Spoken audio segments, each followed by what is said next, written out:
Bienvenidas y bienvenidos a Knockout Podcast, el podcast chileno de boxeo. Les habla Diego el Ruso Aravena y me acompañan en la esquina roja la estrella del peso crucero, Matías el Tigre Torres. Matías, ¿cómo estás? Hola, todo bien, encantado de estar aquí y nada, pues con harto ánimo de que esto sea para siempre. Y en la esquina azul, el retador, la figura del peso supermediano, Jaime el Mito González. ¿Cómo estás, Mito? Bien, súper bien aquí, encantado con esta nueva experiencia. Queríamos partir este primer capítulo presentando el proyecto también. Vamos a hacer un podcast de actualidad, tanto nacional como internacional, idealmente con invitados, los invitados más relevantes del ambiente pugilístico nacional. Y para eso vamos desde el segundo capítulo a tener invitados de forma constante. En este primer episodio, para que nos vayamos conociendo un poco, vamos a partir con una sección donde cada uno de nosotros va a presentar sus 3 boxeadores favoritos del momento y su boxeador histórico favorito. Para eso vamos a partir con Matías el Tigre Torres. Matías, ¿cuáles son tu top 3 de boxeadores actuales? Yo creo que por un tema de justicia histórica tiene que ser Cotto. La verdad que Cotto luego seguiría con Andy Ruiz y terminaría con Anthony Joshua. ¿Y por qué te gustan estos 3 boxeadores? ¿Cómo se relacionan con tu visión del boxeo? Mira, a mí Cotto siempre me gustó, pero era como un boxeador más, sabiendo en realidad lo espectacular que es. Sin embargo, me tocó ver cuando cuando tiene la pelea con Margarito y hay una suerte de trampa. Bien, con esos vendajes irregulares, con la clásica esos pelea temas con de Margarito, yeso. sí. Por eso. Y después cuando veo este careo que hay, diciendo es que tú me ganaste con trampa y vamos a ver en la vuelta quién gana, y cómo la gana y la verdad, y toda esa euforia que genera, no, me volvió loco. La verdad que realmente sentí que era una final de una película, así que una trilogía, y esta era el final con broche de oro. Así que ahí yo creo que Cotto me hizo ser su fanático, totalmente. Andy Ruiz, porque la verdad que es un tipo que es sumamente humano, el cual, no sé, siempre tuvo problemas por su peso, siempre tuvo problemas por su junta, por el barrio, por diferentes cosas. Sin embargo, siempre dio un poco más y ante la adversidad, siempre que alguien le ganaba en lo boxístico, él recurría al recurso de ir a todo, sin importar nada, y terminaba ganando, o a veces no, pero siempre daba un espectacular show y siempre moría se podría decir que con el machete al lado, que eso me gustó mucho. Y finalmente Anthony Joshua, que es un caballero, es un tipo boxísticamente preparado, concentrado, y creo yo que representa lo bueno del boxeo. Y Sí. yo creo que en el histórico, si nos vamos al clásico, yo creo que sería Tyson. Tyson sería como la otra generación. Mike Tyson. Sí, totalmente. Mike Tyson, claro, sí, claro, Tyson. Tyson, Sí, Tyson Fury Mike puede ser Tyson. también, claro. Exacto, totalmente. Bueno, yo creo que justamente, sobre todo Cotto y Joshua presentan con mucho una parte muy caballerosa del boxeo. Y la pelea que decías tú de Cotto con Margarito, nosotros éramos un poco más chicos en ese momento, pero representa muy bien la historia o el relato del bueno y el malo, ¿no? Como Margarito Exacto, como tramposo, exacto. como mucho más provocador. Y Cotto, que además tiene la gracia que cuando lo vence en la segunda pelea, va a su esquina y lo queda mirando, ¿no? Está Exacto, Margarito con la cara exacto. deformada con los golpes y Cotto se queda ahí de frente mirándolo como un minuto y no deja de ser espectacular esa especie como de No, venganza sacó una foto mental, totalmente. tal cual. Y Sí, es como una de las peleas más, genial. más entretenidas. Bueno, pero ¿tú diste cuenta cómo se enteran que esto fue trampa? El papá de Cotto, ¿cierto? Perdón, el entrenador de Cotto, se sube al ring y va a felicitar a Margarito. Y le toma la mano así como en señal de felicitación. Y Margarito se empieza a quejar. Y se empieza a correr para los lados para disimular que no le sigan tocando el guante. Claro. Y ahí el entrenador se da cuenta que este desgraciado tenía yeso en las manos. Así que no, fue un tema impresionante. Y ahí donde después se genera un careo en un programa de televisión donde lo sientan uno frente a otro con un conductor y ahí empiezan a grabar, perdón, empiezan a mostrar parte de la pelea donde se ve un vendaje irregular, donde se ve un vendaje roto, donde abajo había yeso y Margarito dice, no, pero si eso es un momento normal, no, pues eso es un vendaje normal, se movió por el boxeo, pero se notaba el yeso. O sea, ni yo con el brazo fracturado notaba tanto yeso que con el guante ese tipo. La verdad que sí. Tal cual, sí. De Así es como hecho, se dan cuenta que a la hora que no lo van a saludar en señal de respeto, a la hora que no hay respeto y el tipo no lo va a saludar, no se dan cuenta que es su trampa. tal cual. De hecho, Increíble. la pelea siguiente, creo, de Cotto es con Shane Mosley y el entrenador de Mosley también se da Ajá, cuenta y alcanza antes de la pelea de ir a que lo revisen. Y ahí también ya se dan cuenta, y de hecho es como la exacto, primera prueba que tienen concreta contra Margarito, que en su vendaje tenía concreto, tenía como una cuestión dura que no exacto. podía estar. Y ahí ya empieza Cotto, que siempre le había quedado dando vuelta esa primera pelea, dice, no, para acá hubo trampa efectivamente. Y bueno, para la segunda Exacto. pelea pasa este careo tan famoso, creo que Kremerman es el apellido del periodista de HBO, Sí, sí, que es muy famoso porque están los dos viendo imágenes en un iPad. En una tablet, claro. Claro, diciendo, Exacto. no, tú hiciste trampa, y el otro diciendo, no, yo no, aquí está todo legítimo. Y bueno, después Y el se ring veía. se pudo vengar. Espectacular esa pelea, Total, exactamente. justicia divina. Justicia divina, tal cual. Matías, todo un golpeador. Sus No, total. tres y un histórico, golpeadores, fajadores completamente netos. Fajadores, totalmente. Y con honor, importante eso.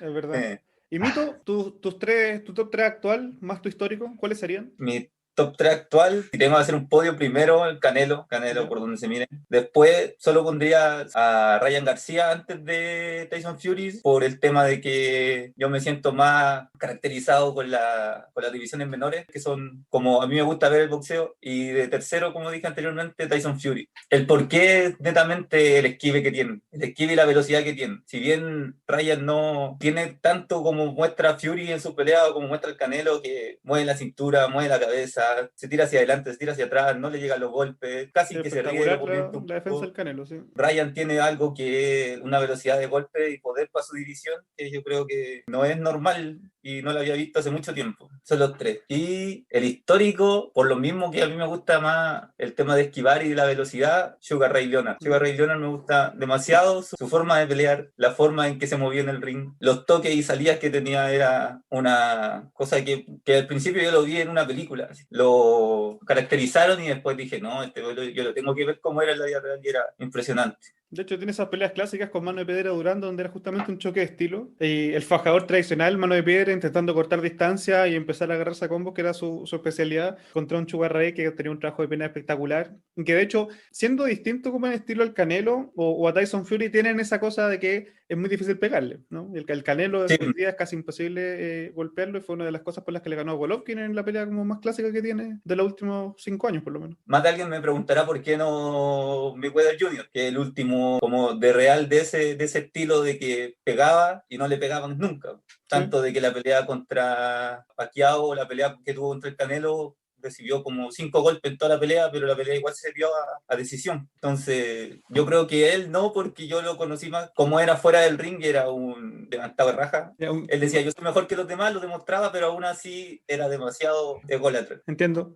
Entonces ya tenemos el top 3 de Matías del Tigre Torres, tenemos el top 3 de Jaime el Mito González, parto yo, con mis 3 boxeadores favoritos del momento. Tuvimos la fortuna de disfrutar a uno de los 3 ayer, que fue Dimitri Bivol. Vamos a volver sobre su victoria sobre Craig Richard por los puntos ayer. Me gusta Bivol primero, que es serio dentro del ring, es serio fuera del ring, incluso un poco parco, puede ser un poco fome a veces, como personaje, como boxeador, pero cumple. Lleva 7 defensas como campeón del mundo y siempre cumple. Siguiendo un poco con ese perfil, está Triple G, Gennady Golovkin, que es mi segundo boxeador favorito, que ya está en el último momento de su carrera, en el último tramo, tiene 39 años cumplidos ya, y también un caballero fuera del ring, como muy amable, solo perdió contra el Canelo en una pelea muy, muy, muy cerrada, después de que habían empatado en la primera pelea, y a diferencia de Bivol es mucho más un fajador, ¿no? Un noqueador tradicional. Y cierro con un boxeador que vino a revolucionar un poco el peso ligero, que también viene de Europa del Este, de Ucrania en este caso, y es Vasily Lomachenko. Vasily Lomachenko, uno de los mejores juegos de pie del momento, que comparte esa característica con otro ucraniano como es Alexander Usyk, el peso pesado actual. Creo que los 3 comparten la posibilidad de abordar el boxeo sin hacer un personaje tan estrambótico fuera del ring,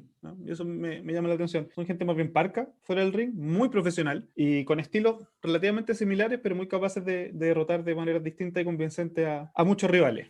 Y el histórico, para terminar con eso, es Muhammad Ali, que yo creo que es el mejor boxeador que ha existido, no solo por su calidad boxística, que obviamente era uno de los mejores, sino también por todo lo que significó fuera del ring, ¿no? En términos políticos, en términos de ponerse del lado de las minorías, de sectores vulnerados en un momento muy particular de la historia norteamericana, que haya sido capaz de no ir a la guerra por sus convicciones religiosas y políticas, y aunque eso le significara perder sus títulos mundiales. Creo que marca un antes y un después, y que excede los límites del boxeo también. Sí, en realidad, porque su aporte de lucha no fue solamente en el ring, sino que también inspiró fuera del ring.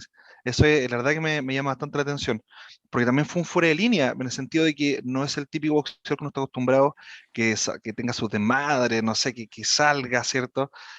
No, era súper político, súper crítico, analítico, y aparte era un capo, era una danza que hacía en el ring. O sea, la verdad que era impresionante. Debo aportar que solo dentro de mi top 3 no dije a Vasily Lomachenko para dejártelo a ti, porque tú eres el de Europa. Por eso. Bueno, bien. El ruso ahora tiene prioridad, justamente, claro. Totalmente, exacto. Bueno, una vez que ya tenemos los perfiles perfiles un poquito más claros respecto de quiénes somos nosotros, vamos a pasar a nuestra segunda sección, al asalto final, como le hemos llamado, para repasar un poco las historias de este fin de semana, que tuvimos dos veladas particularmente interesantes, una en Manchester, en Inglaterra, donde el plato fuerte eran los pesos pesados, una pelea entre Chisora y Parker, pero nos vamos a concentrar más bien en una pelea que estuvo en el undercard, donde, tal como lo comentamos un poquito antes, Dimitri Bivol peleó con Craig Richards. Pero antes de eso nos vamos a concentrar en la otra velada que se desarrolló en Estados Unidos, donde Andy Ruiz luchó y volvió al cuadrilátero después de su derrota con Anthony Joshua, enfrentando a Chris Arreola. Y esa historia nos la va a contar Matías el Tigre Torres. Mira, ¿qué te puedo decir? Tremenda pelea emocionante.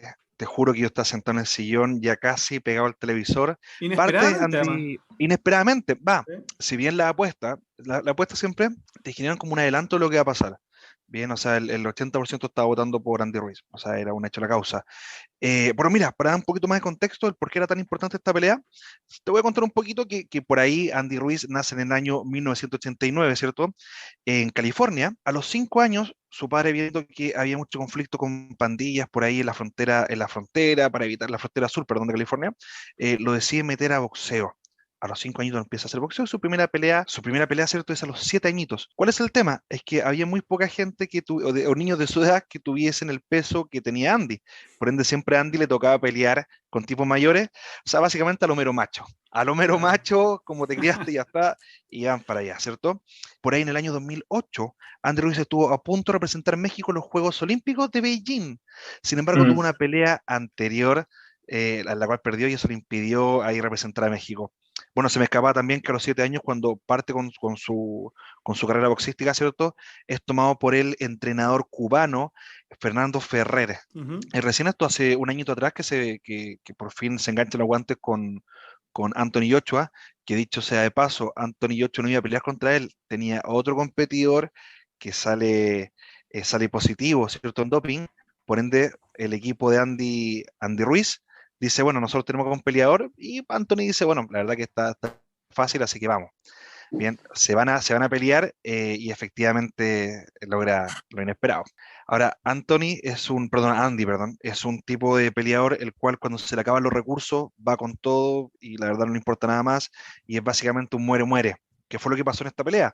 O sea, el primer round, tú ves que Andy va a mostrar su cuerpo porque básicamente había adelgazado un montón, estuvo entrenando con Canelo, la verdad que le fue bastante bien, y había un high en base a eso, no menor. Entonces Andy lo que hace es ir directamente de choque contra Arreola, y yo lo que pensaba era que Arreola lo que estaba haciendo era esperar que este tipo se cansara, ¿cierto? Y también, por supuesto, contragolpe, que fue lo que más vimos de parte de Arreola. Pero lo que no me cuadraba es cómo 2 veces Andy toca la rodilla en el suelo, bien, y son muy pocos los peleadores de peso pesado que puedan después terminar una pelea por ahí medianamente decente. Y aquí Andy no solamente hace eso, sino que además la gana. Dio tremendo round, tremendos 12 rounds de 3 minutos cada uno, donde el único que perdió fue el round número 2, que quedó 8-10. Andy 8, arriba la queda con 10 puntos. De ahí en más es un camino derecho entre el 9 y el 10, 9 para Arreola y 10 para Andy. Una tremenda pelea, justicia divina, creo yo, se lo merecía. Y nada, pero ojo, porque Arreola no lo hizo nada de mal. Arreola aguantó, si bien ya es un veterano.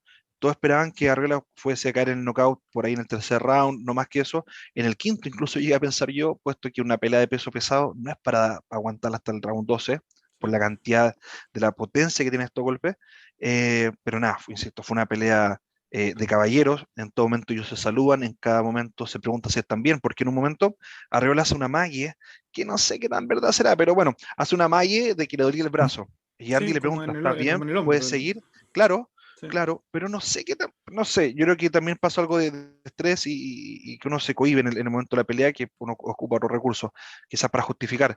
Y Andy le pregunta si estás bien, y el otro sí, si estoy bien, vámonos. Entonces, en el fondo, siempre fueron caballeros, siempre fueron deportistas, y nada, la verdad que a mí me ganó el corazón totalmente Andy. Fue una tremenda pelea. Sí, yo creo que había muchas cosas que comprobar en esta pelea. Primero, cómo se desarrollaba el boxeo de Andy Ruiz con la enorme bajada de peso que había tenido. La nueva relación que tenía con Eddie Reynoso, el entrenador del Canelo, que como decía bien Matías, se concentra mucho en la disciplina de esos boxeadores, ¿no? Que era a lo mejor lo que le había faltado a Andy, sobre todo en la segunda pelea con Anthony Joshua, cuando cae derrotado. Y yo creo que a todos nos sorprendió un poco que Chris Arreola le plantara tanta cara durante tantos rounds a Andy No, Ruiz. fue mucho. Sobre Fue todo cuando mucho. lo bota en el segundo y uno dice, a lo mejor hay sorpresa, porque como decías tú, en los pesados, un par de combos pueden cambiar efectivamente la pelea, ¿no? Gente de ese Total. peso. Y fue bien sorpresivo. Mito, ¿cómo lo viste tú? ¿Te sorprendió también el Yo, nivel de Arreola? sí, totalmente. Yo creo que Ariola, a diferencia como dijo Matías, yo creo que Ariola ganó más de solo el round 2 dentro de la pelea, pero el tema que yo veo más es que, claro, uno iba con el morbo de ver al nuevo Andy Ruiz, Totalmente.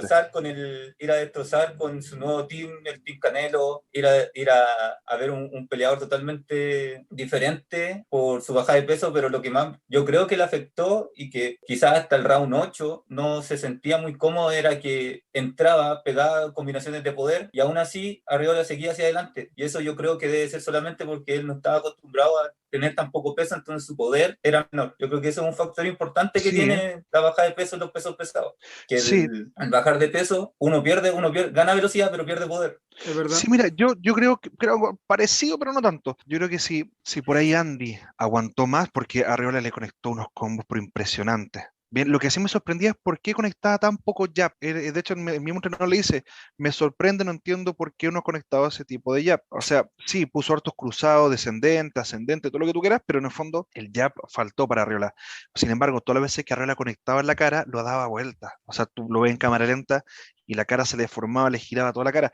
Y yo creo que si Andy no hubiese llegado con el físico que llegó, la victoria hubiera sido distinta. O sea, el Andy que se enfrentó contra Anthony no le gana a Arreola, pero no se la gana, no se la gana. Esto fue mayor participación, no solamente mérito de Canelo porque lo entrena, ¿cierto? Ujú. Y comparte experiencia, sino que hay un 100% de mérito de Andy de saber que está mal. O sea, primero convengamos que un tipo que tiene lucas no necesita caerle bien a la gente. Bien, Mental, super mental. por eso, luego eso, él se da cuenta que está mal y no teniendo necesidad dice, bueno, yo quiero cambiar, porque él venía saliendo de una depresión en todo Mm, caso. Venía mm. saliendo de una depresión, le escribe a Canelo, que hay que tener cojones para hacerlo, ¿cierto? Para escribirle a otro boxeador, por favor, para pedir ayuda. Y Canelo le dice, sí, vale, vente con nosotros, pero acá lo que nosotros tenemos es disciplina. Las puertas están abiertas para cualquier persona que tenga disciplina, que era lo Ujú. que carecía Andy. Y el que no la tenga, tenemos 4, 5, 6 puertas para poder salir. Así que no te preocupes. Y ahí entrena y uno se da cuenta un poco de lo esquive, que no sé si le estoy dando todo el mérito también a Canelo, pero en realidad no sé. Yo veía un par de cross, de uppercut, que de repente lanzaba Arreola. Y Andy era un canero, o sea, lo esquivaba todo, pasaba por abajo y con holgura, no era como que pasaba con roce, no, lo anticipaba y lo esquivaba totalmente.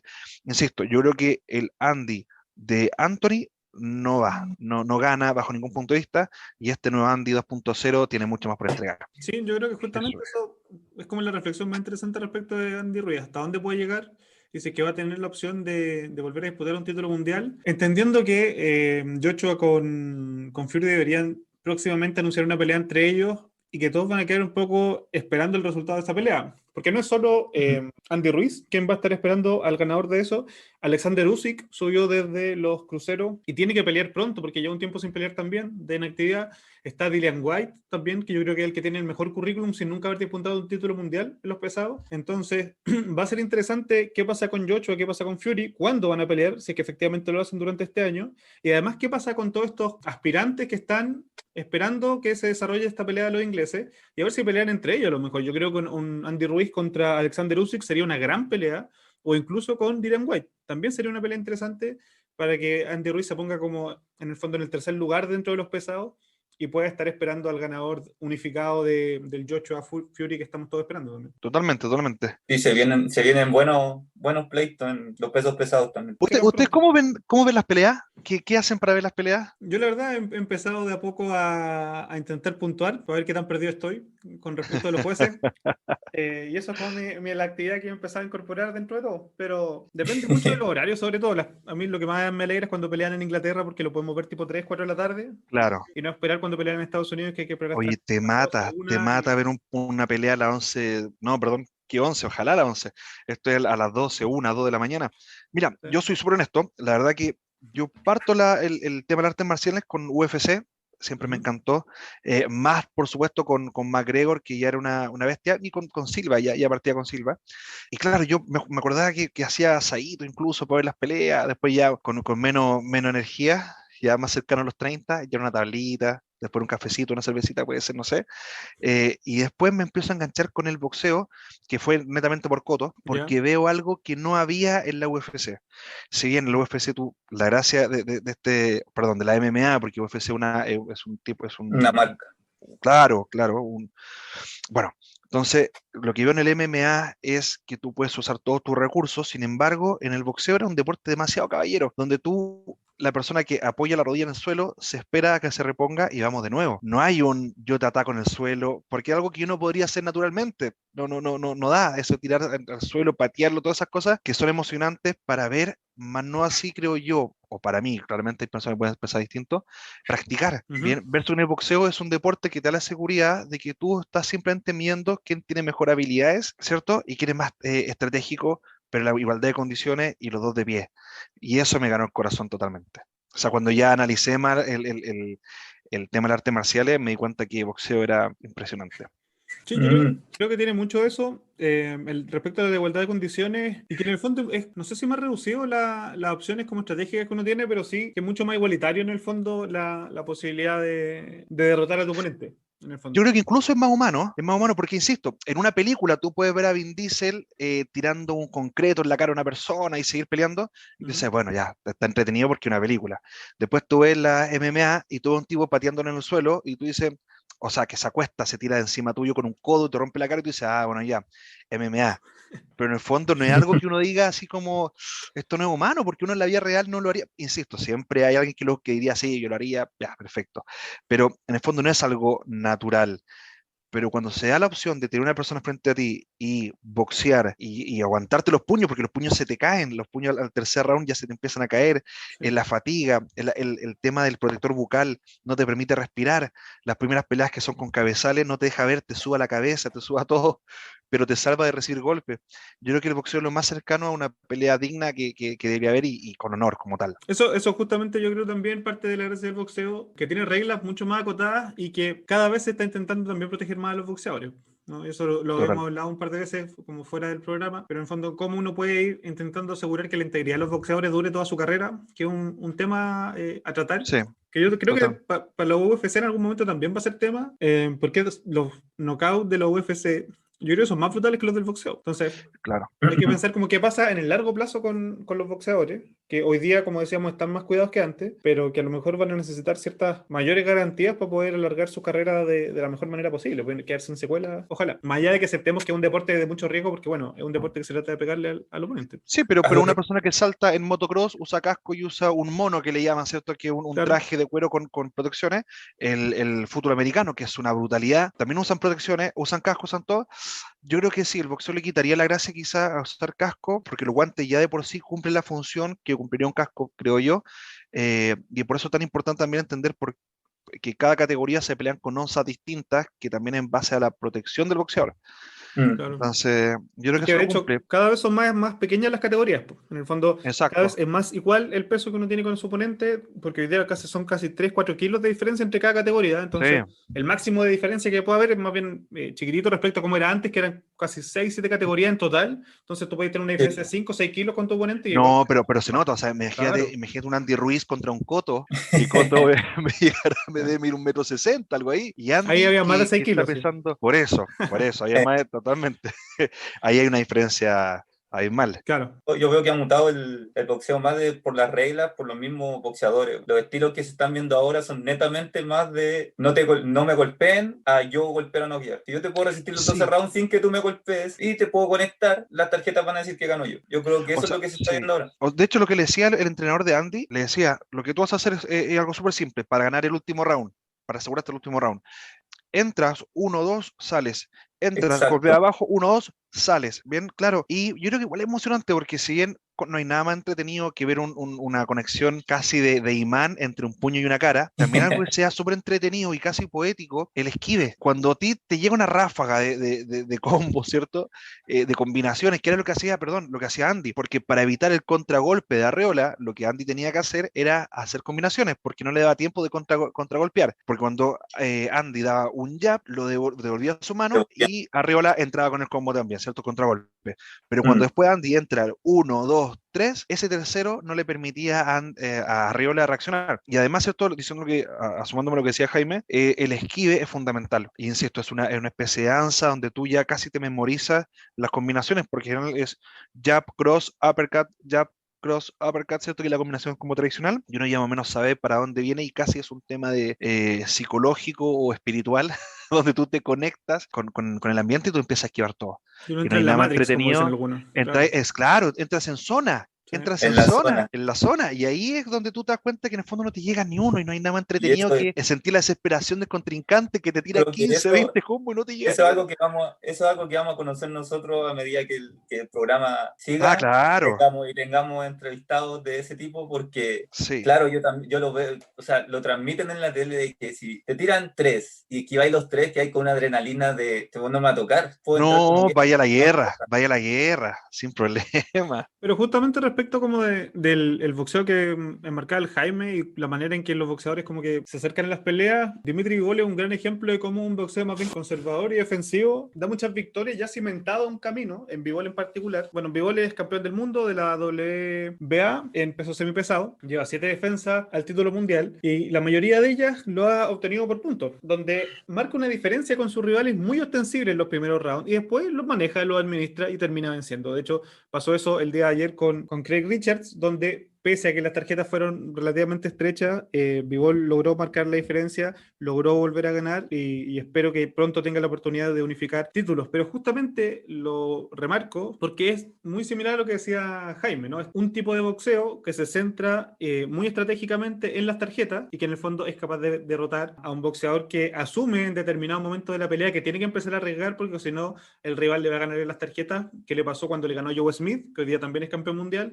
¿Qué le pasó en la última pelea con Craig Richards? Y le pasó con Lenin Castillo también en la pelea que tuvo entre medio. Entonces, creo que si bien existen el otro tipo de boxeo, que en los semipesados podría ser Artur Beterbiev, por ejemplo, que tiene Claro, 17 victorias con 17 knockouts, tenemos como una lucha de estilos y hoy día el estilo que uno más puede ver es como un contragolpeador, que puede ser como un contragolpeador activo, un contragolpeador agresivo como el Canelo, pero que no deja de ser un contragolpeador en el fondo. Canelo no va necesariamente a fajar y a noquear, sino que aguanta, gana rounds constantemente y es muy difícil que lo noquee. Y con eso le alcanza para ganar tranquilo. De hecho, y introduzco aquí el tema fundamental de nuestro pronóstico, yo les quería preguntar cómo ven la pelea de Saunders con el Canelo que nos espera el próximo sábado. mira, yo tengo una especie casi de visiones psicodélicas ¿Ya? donde veo a Canelo no ganando por nocaut, o sea, sí, ganando por nocaut, pero con un nocaut más técnico, algo así como romper el cuerpo, no sé, yo veo a Canelo ganando por ahí en el tercer, cuarto round, por ahí, tercer, ¿Ya? cuarto round, pero por un desgaste de materia en el oponente. Vale decir que Canelo le va a reventar los órganos, eso creo yo. O sea, a ver, Matías, para corroborar todo, tú dices que en el tercer o cuarto round Canelo gana por nocaut técnico. Sí, sí, me amarro con eso, pero es porque Canelo tiene eso de romper tillas, ¿cierto? De fajar el hígado. Bien, esa combinación que tiene está muy buena. De hecho, si te has dado cuenta, lo que hace es golpe arriba, bien, un cross arriba y un cross abajo. Eso es lo que hace. ¿Ya? ¿Cachai? Entonces yo encuentro Wow. que esa no va a ganar por el típico knockout que nosotros esperamos, que al final nosotros siempre esperamos que lo hagan, pero muy pocos lo hacen. Eso de noquearte con un combo, Eso, un combo a la cara. el gancho amplio a la Por quijada. eso. Eso es lo Entonces, que se puede esperar. es cross a la cara, ¿cierto? Para que el tipo levante su defensa y un uppercut, ¿cierto? Medio cruzado a las costillas, o perdón, mejor dicho, al hígado. Y ese golpe, la verdad que no vuelven por otro. Ese es ¿Ya? mi pronóstico. Para enmarcar, muy jugado, ¿ah? Un knockout técnico en el No tercer, cuarto jugado, round, jugadísimo. no jugadísimo. Estamos ahí. Mito, ¿qué dices Yo tú? creo que estoy rara vez de acuerdo con Matías y Canelo va a ganar por nocaut, pero yo creo que Sanders lo va a hacer un poco mejor y va a ser en el sexto round. Knockout técnico en el sexto round, entonces. Sí. Bien, Saunders tiene muchas habilidades que a lo mejor nosotros no hemos valorado tanto. Creo que va a tener un juego defensivo bien interesante, ¿eh? No va a ser tan fácil para el Canelo golpearlo, va a tener un juego de piernas que lo puede complicar. No creo que Saunders le gane a Canelo, en eso creo que estamos todos de acuerdo, pero yo creo que va a ganar el Canelo, pero en las tarjetas, de forma unánime, pero Saunders va a llegar al 12º asalto. No, Ese es no mi hay pronóstico. chance, no hay chance. Ya, pero ¿Dónde? bien. Hace ¿Dónde rato la- que Canelo no noquea, o sea, noqueó a Yildirim, pero o sea, no fue una pelea como al nivel de Canelo, y antes de eso le ha costado igual. ¿La localidad dónde es? No lo tengo aquí a mano el dato. En Estados Unidos, si no estoy equivocado, en Las Vegas. A eso iba, que hay un rumor que cuenta que Canelo no pierde en Las Vegas. De hecho, Aunque le ninguno de han nosotros quitado- cree que va a perder. No. No, Pero- no pierde. Pero Pero- mira, acá lo importante es en qué round gana. Yo creo, me amarro con el tercer, cuarto round. Me amarro ahí. Bien, Jaimico diría entonces que sería en el quinto, sexto. Sexto. Bien. Me Y- cierro en los 3 minutos del sexto. La máquina Aravena, La máquina Ya rusa que- era- la máquina rusa Aravena, dice que ya sería en el 12º round por puntuación. por- Sí, que yo creo que Unánime. la aguanta. Es en Texas, justamente, en Arlington. Pelea Canelo, por si acaso. Perfecto. Corroborando. Jóvenes, con estos pronósticos entonces cerramos este capítulo, el primer capítulo de Knockout Podcast. Los invitamos a todos y todas a que nos sigan en nuestras redes sociales, Knockout Podcast en Instagram, en Twitter, en Facebook y en YouTube. Van a también estar los capítulos subidos. Vamos a subir capítulos todos los martes, tanto a Spotify como a YouTube. Así que ahí va a Y en estar algún disponible. momento de la vida estaremos en TikTok haciendo un pasito. Vamos a ver si somos capaces de ¿Será incorporarnos cierto? también a las nuevas redes sociales. Sí, Créeme, pero créeme que yo necesitamos un poco más de capacidad. de la poca experiencia profesional que tengo, créeme que creo que tengo un buen juego de pies, pero para un TikTok no estoy de acuerdo con entrar a eso. No da. A lo mejor deberíamos probarlo igual. ¿Eh? Nos Por eso, cerramos por por ahora, eso. pero está en No nos evaluación. cerramos, sí. No lo confirmamos ni lo descartamos, exactamente. Exactamente, muy bien. Matías, Bueno, un gusto. El Tigre Torres, Jaime, el Mito González, muchas gracias. Nos reencontramos entonces el próximo martes cuando tengamos a nuestro primer invitado en Knockout Podcast, el podcast chileno de Se viene boxeo. sorpresa, Se viene sorpresa tal cual. Que estén muy bien, jóvenes. Nos vemos. Un abrazo a todos, cuídense. Nos vemos la otra semana.